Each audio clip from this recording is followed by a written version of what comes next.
Halo semuanya, kembali lagi bersama saya Isran Muhammad Pakaya.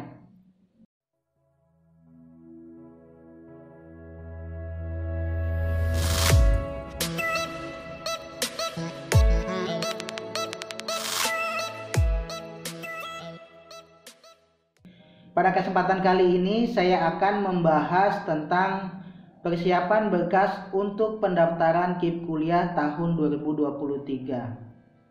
Nah, untuk teman-teman yang akan mendaftar KIP kuliah di tahun 2023, teman-teman harus mempersiapkan berkas dari jauh-jauh hari.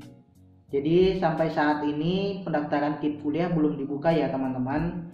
Perkiraan dibuka itu pada awal Februari. Nah, oleh karena itu teman-teman sudah harus menyiapkan semua berkas untuk pendaftaran KIP kuliah. Apa saja berkasnya? Tonton terus video ini. Yang pertama yaitu dokumen umum teman-teman. Nah, dalam dokumen umum ini apa saja? Satu, yaitu foto pribadi atau pas foto teman-teman. Nah, untuk pas foto ini terserah teman-teman mau latar merah atau latar biru, itu terserah. Atau teman-teman mau sesuaikan juga dengan foto ijazah juga tidak masalah. Karena tidak ada ketentuan umum, intinya pas fotonya harus sopan, rapi, kemudian latarnya jelas ya teman-teman. Jangan teman-teman foto di pemandangan atau di gunung, di pantai, itu tidak boleh. Jadi fotonya harus dengan satu latar. Umumnya sih latar biru dan latar merah. Jadi silakan teman-teman sesuaikan saja. Yang kedua yaitu foto keluarga lengkap teman-teman. Nah, untuk foto keluarga lengkap ini silakan teman-teman sesuaikan sendiri kondisi di rumahnya. Misalnya teman-teman bapaknya pergi merantau, jadi yang di rumah hanya ada ibu ya. Silakan foto dengan yang ada di rumah saja teman-teman. Jadi intinya ada posisi teman-teman dan keluarga di rumah. Tujuannya apa? Tujuannya ketika nanti teman-teman akan dilakukan peninjauan ke rumah atau visitasi, pihak peninjau itu bisa melihat anggota keluarga teman-teman ini ada berapa orang, seperti itu. Nah, nanti tinggal disampaikan saja, misalnya ayah saya atau ibu saya merantau atau bekerja di luar daerah atau luar kota sehingga tidak bisa muncul di foto ini. Ya, nanti tinggal teman-teman sesuaikan kondisinya saat itu ada siapa saja. Silahkan teman-teman usahakan lengkap, tapi tidak bisa dipaksakan. Jadi seadanya saja juga tidak masalah. 3 yaitu foto rumah teman-teman. Nah, foto rumah ini yang teman-teman harus foto yaitu tampak depan, belakang, samping, dan tengah. Nah, usahakan foto rumah juga ini adalah foto betul-betul real dari rumah teman-teman. Jangan sampai kejadian seperti yang sudah-sudah karena rumahnya bagus, yang foto itu rumah tetangga, rumah neneknya yang mohon maaf misalnya tidak layak huni, seperti itu. Jadi teman-teman apa adanya saja, karena nanti akan dikunjungi, akan divisitasi oleh pihak kampus. Ketika diketahui saat di lapangan ternyata tidak sesuai, itu kan yang akan bermasalah juga teman-teman nantinya. Sehingga harapannya di sini teman-teman adalah kejujuran, karena kejujuran adalah kunci dari sebuah kesuksesan. Kemudian 4 yaitu dokumen pendukung keadaan ekonomi teman-teman. Jadi misalnya teman-teman punya KIP saat sekolah SD, SMP, SMA, ya silakan teman-teman scan, teman-teman siapkan dalam bentuk file. Atau orang tua teman-teman penerima PKH, KKS, bansos yang lain juga disiapkan.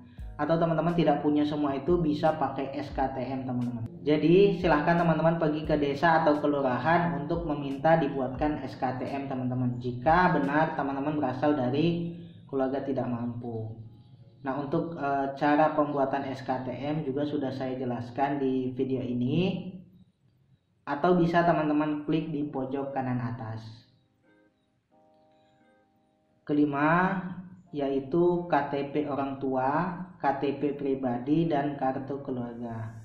Nah, teman-teman kan ketika lulus SMA atau sederajat kan pasti umurnya sudah cukup tuh 17 tahun. Jadi silakan teman-teman langsung membuat KTP saja.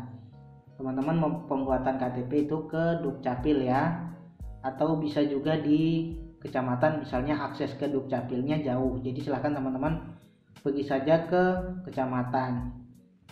Namun jika sampai batas waktu pendaftaran ternyata KTP teman-teman belum jadi, silahkan teman-teman minta surat keterangan saja, surat keterangan kependudukan, bisa diminta di Dukcapil atau di kecamatan atau di desa juga bisa. Silahkan teman-teman buatkan surat keterangan, kemudian teman-teman scan dalam bentuk file. Kalau KTP orang tua dan kartu keluarga pasti sudah ada ya, jadi tinggal KTP saja yang teman-teman siapkan. Kemudian yang keenam yaitu sertifikat atau piagam teman-teman. Nah, untuk sertifikat dan piagam ini kan pasti teman-teman dikasihnya dalam bentuk hard copy ya. Jadi teman-teman siapkan juga dalam bentuk file, teman-teman scan, teman-teman siapkan. Setelah itu ketika nanti waktunya pendaftaran teman-teman upload.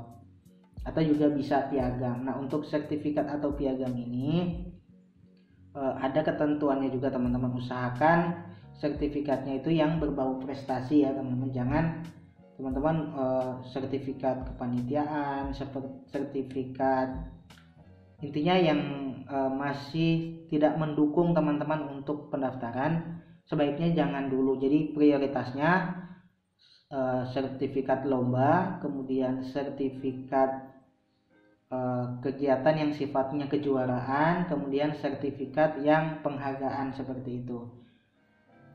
Nah, untuk sertifikat juga teman-teman harus pilih minimal dari nasional, kemudian provinsi, kabupaten, kemudian baru terakhir adalah sekolah. Nah, jika memang tidak ada, ya tidak usah teman-teman, karena ini juga opsional ya atau tidak wajib. Tapi ini akan mendukung berkas teman-teman. Nanti kan dari situ pihak kampus akan melihat, oh ternyata anak ini semasa sekolah SMA-nya itu aktif, berprestasi. Nah, jika ada kan lebih baik. Nah, itu teman-teman untuk dokumen umum.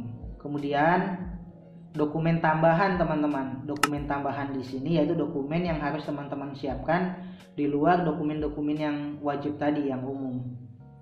Apa saja? Satu, yaitu bukti pembayaran pajak dan bumi bangunan atau PBB teman-teman. Jadi tanah tempat tinggal teman-teman, tanah tempat rumah teman-teman terbangun itu kan pasti punya pajaknya, baik tanah maupun bangunannya.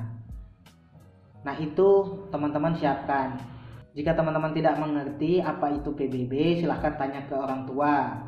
Jika orang tua tidak mengerti, tanyakan ke pihak desa.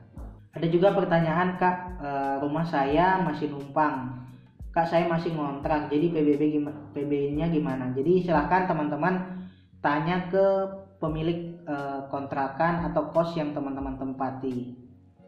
Atau teman-teman punya tanah tapi selama ini tidak pernah bayar pajaknya, ya silahkan teman-teman tanya ke pihak desa. Biasanya di desa itu kan ada nominal pajaknya yang harus dibayarkan setiap tahun. Nah, itu silahkan teman-teman cari. Syukur-syukur sudah lengkap datanya di rumah ya teman-teman. 2, yaitu struk pembayaran tagihan listrik 3 bulan terakhir. Nah, untuk struk pembayaran ini untuk yang meteran lama ya, tapi kalau yang pulsa ya juga silahkan teman-teman simpan. Ketika beli pulsa kan sekarang masih Januari, jadi silahkan teman-teman simpan misalnya ketika habis beli pulsa. Kemudian ketiga yaitu kwitansi pembayaran PDAM teman-teman. Jadi untuk teman-teman yang berlangganan air dari pemerintah kan itu ada biasanya daerah-daerah yang pesisir atau daerah perkotaan itu kan pasti berlangganan air dari PDAM, itu juga silahkan teman-teman simpan. Kemudian 4 yaitu slip gaji orang tua jika orang tua teman-teman pekerja swasta ya. Jadi slip gaji hanya untuk orang tuanya yang bekerja di sektor swasta. Di luar dari itu tidak perlu teman-teman. Kemudian yang kelima yaitu surat keterangan penghasilan orang tua. Nah, teman-teman yang bukan pekerja swasta silakan meminta surat keterangan penghasilan orang tua ini. Mintanya kemana? Ke desa atau kelurahan teman-teman. Jadi di dalam surat itu menerangkan penghasilan bersih orang tua teman-teman itu berapa per bulannya. Usahakan penghasilan kotor gabungan ya, karena nanti di syarat KIP kuliah itu kan Ada ketika teman-teman tidak mempunyai KIP saat SMA, orang tuanya bukan penerima bansos, tapi jika digabungkan pendapatan orang tua kemudian dibagi tanggungan keluarga masih di atas 750, teman-teman tidak bisa mendapat KIP kuliah. Tapi jika di bawah itu berarti teman-teman masih layak untuk mendapatkan KIP kuliah. Itulah tujuan dari surat keterangan penghasilan ini. Jadi agar pihak kampus dapat mengetahui berapa sih sebenarnya penghasilan kedua orang tua teman-teman. Kalau tinggal satu orang tua, misal ayahnya sudah meninggal atau ibunya, ya sudah penghasilan ayah atau penghasilan ibu. Intinya ada surat keterangan penghasilan ini.